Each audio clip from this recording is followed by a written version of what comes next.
Now, last year, comedy writer Stephen Large wrote a play called Three's a Shroud, all about feuding undertakers. The play went to the Waterfront Hall and it was such a big success that it's back again for a second time this year. Stephen Large joins us now in the studio to tell us more about Three's a Shroud. Welcome. And first of all, congratulations on the play. I saw it last year and it was absolutely hilarious. For people who haven't seen it, tell us the story behind it. Basically, it's about feuding Belfast undertakers. One community against the other, as usual. Every story here seems to be like that, but we have our own spin on it. You have this Catholic undertaker business, well established, very set in its ways, and then this young Protestant rival comes and he doesn't care about the traditions and he taps into the Catholic community for some business. So it kicks off a bit of a war between them. And then whilst they're at war with each other, a young Polish woman, she comes along, undercuts the both of them with her prices, and they team up then in an unlikely alliance then to get rid of her. So it's the Northern Irish coming together to hate someone else, basically. So how did the idea come about? Is there really feuding undertakers out there on the streets of Belfast? Well, we had to do a bit of research and we did hear some stories, and maybe not so much now, but it was pretty tribal, and they did stick to their own, essentially. But we're sort of exaggerating that, that's still in existence, and it's very stringent rules that they adhere to. And as I said, then this Polish undertaker, she comes along. She does all denominations, all faiths, and so they team up then to get rid of her. Yeah, now we're going to mention the cast as well, because an amazing cast headed up by BJ Hogg. Yes, BJ's fantastic, and he was basically an ever-present on stage. There was very, very rarely a scene that he wasn't involved in, and we had him changing and running about. He was phenomenal. Yeah. I just read an ad in the paper that says the McSorleys from up the road's going to start burying broads now. You think with us fighting an all-out war against the distance that I have time to worry about your personal circumstances? I'm Urina, from Bukowski's Interdenominational Funeral Services, in Belfast for the first time. I'll bury anyone. And Nuala's great as well, and all the character changes that she does throughout the show. I'd say Nuala's character, Mrs. Johnson, probably got the best reaction.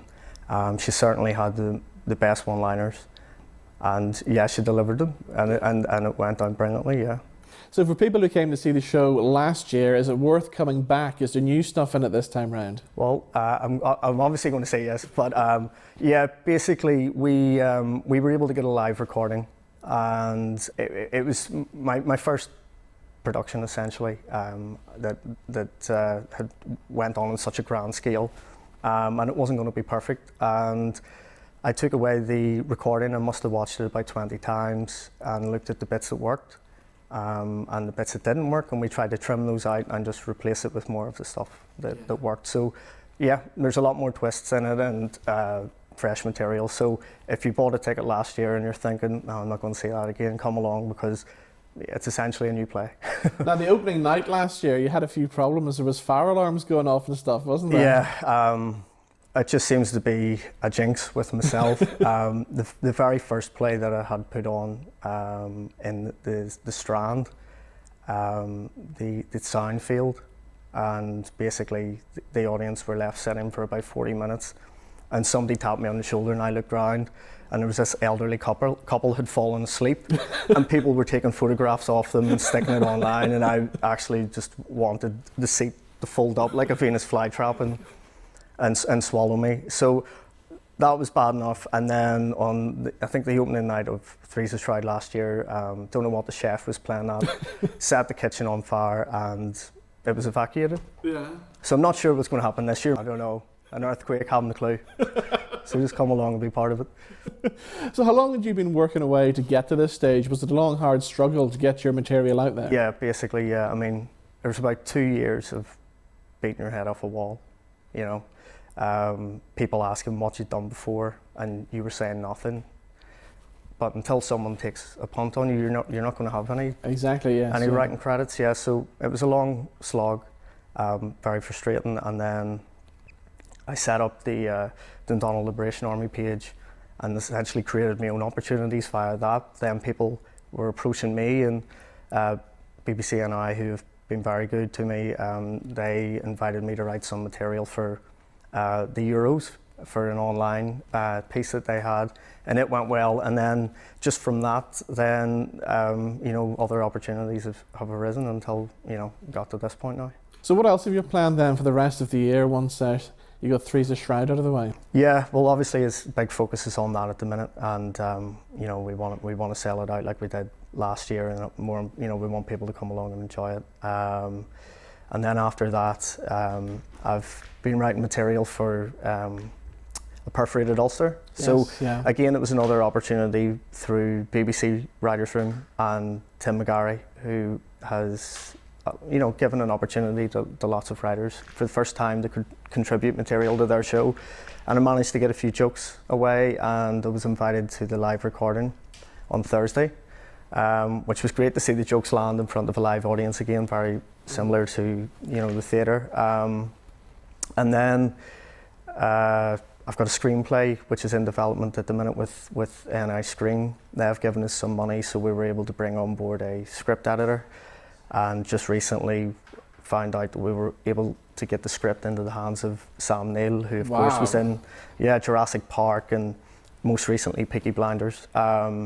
So yeah, I mean, it's amazing to think that something I've written has ended up in front of him. I mean, he might just use it the rest as coffee on or shred it. I don't know, but even to get to that point, it's still great. But you have to remain realistic as well. I'm sure he's inundated with scripts. So, but hopefully this one piques his interest. It's set in Northern Ireland, sort of 1998, and sort of focuses on post Good Friday Agreement Northern Ireland and the dance scene and stuff. Then, so we'll see if he bites. What's the main piece of advice you would give to anybody who's maybe sitting there writing away? They've maybe got scripts that they're rewriting and don't know what to do with it. Well, I mean, if you think that a commissioner is just going to be walking past your window one day that's opening and you're going to be reading off your script and they're going to overhear it and they're going to offer you a 6-episode series, it's not going to happen. A lot of people are afraid to show what they've done for fear of people saying it's wick, essentially. Yeah.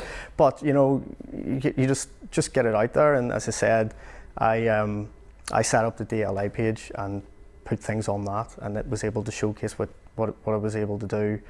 I also at one point, based on the DLA stuff, thought that I was getting a book deal, and then it didn't materialise, and I was absolutely gutted. Did you get plenty of rejection before? Yeah, absolutely. Because people are always apprehensive about taking a punt on a newbie, but the thing is, you're always going to be regarded as a newbie until someone gives you that opportunity. So it is really a catch-22, and a lot of it is about luck. But as I said, my main advice would be get your stuff out there, give it to people, let them see it, and even if they say it's work, well, ask them why, and take that on board, and don't be disheartened by it, because you're going, if you're trying to get into comedy writing or writing in general, you're going to suffer rejection and be told no a lot more than you're going to be told yes. So you have to get a bit thick-skinned, Yeah. Tell us about Threes of Shroud. Where can we see it? When can we see it? It's kicking off on the 19th in Armagh, and then it's going into the Waterfront from the 20th of September until the 6th of October.